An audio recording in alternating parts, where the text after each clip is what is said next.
The question is, and I want to hear your take on it, and I'll reflect back, is should you do what you love for money and love what you do?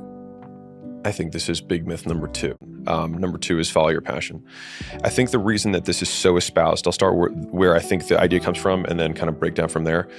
I think it's because most of those commitment speeches are billionaires or very successful people, and they say follow your passion. But if we think through, what other advice could they give that would be socially acceptable? They can't say, I got lucky. They can't say, I worked, super hard, because people were like, sure, and so then it's like, okay, well, they're never going to get attacked for saying follow your passion. But the problem with that is it also assumes that your passion or your interest will never change. And so the follow your passion issue is that, number one, the passions will change. Number two is that sometimes you're passionate about things that people don't value. And the thing is there's nothing wrong with that. It's just that it will be very hard to make an income that way. The third thing is that I think that it creates an emotionality around business or income, which is that the moment it doesn't feel good, that you believe the myth that you should stop.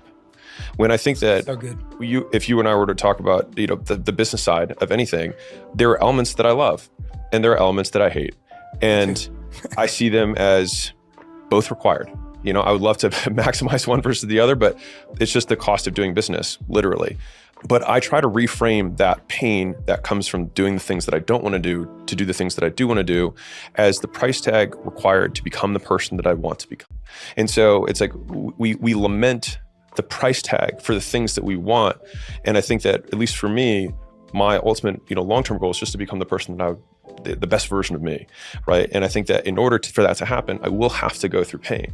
And so the follow your passion, moniker also creates this emotionality that gets you to quit when you really are on the right path. And this is just part of it.